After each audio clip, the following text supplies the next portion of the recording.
it seems like what the issue is or might be, and what the solution might be, is that now we're in a position where we just need to, we need to take accountability for our lives, and we need to change the choices that we're making, because we don't have to go out and find water and kill our food. And we don't have these struggles that used to motivate us, that motivated humans for almost all of time until quite recently. And people are unhappy. I mean, I think you wrote about this survey, and I was tweeting about it recently, that found that liberal women are struggling with more mental health, or they're more likely to be diagnosed with mental health issues than conservative women, with, more so than liberal men, but also more so than conservative women.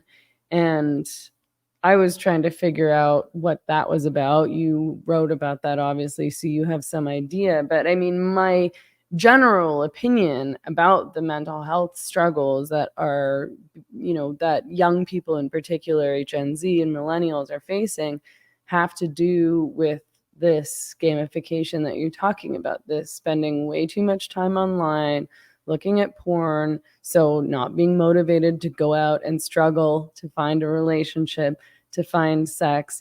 For women, just, focusing on their appearances in an incredibly superficial way that's not even real, by playing around with angles and filters and hyper focusing on how they look to, tens of thousands of strangers on the internet, but not actually doing anything in their own personal lives to better themselves and to make themselves feel better and to give them purpose and actual lasting confidence and meaning in their lives. But I wonder, we talk about this all the time. We talk about this constantly, how there's a mental health crisis, but it doesn't seem like very many people are actually doing anything in their personal lives to address that, to address the anxiety that they're dealing with, the depression that they're dealing with, the sense of purposelessness. Yeah, absolutely. I think, well, in my piece about that, which you referenced, my explanation that I give is a gradual externalization of the locus of control.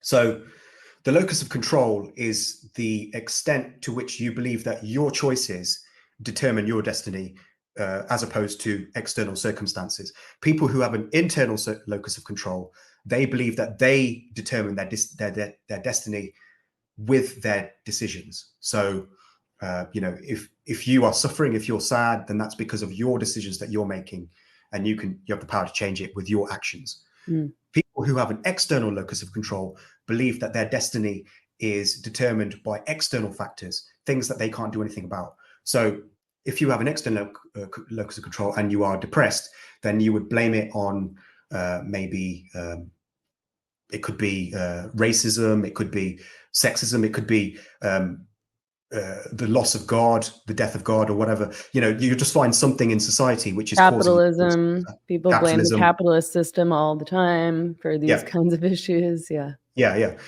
And I think the evidence suggests, like the data suggests, from the national surveys, suggests that there's been a gradual externalization of the locus of control since the 1970s. And this has accompanied liberalization.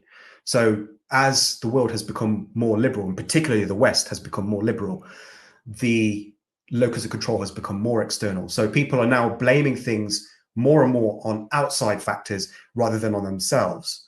And I think this fits in with what is broadly the left-wing worldview.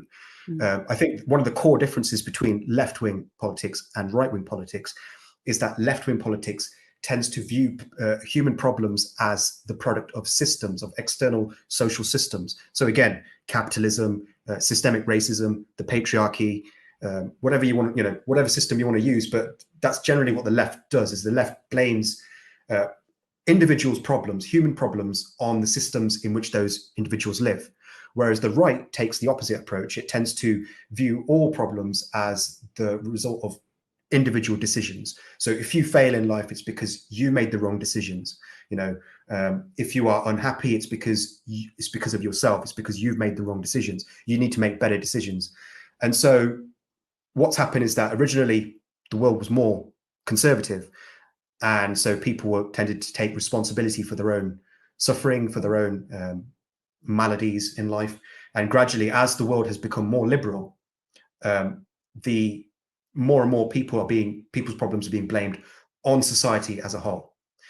And I think that this is unhealthy. I think it's generally a very unhealthy way to live, because it's disempowering. Yeah. It makes people feel like their problems are not within their own control.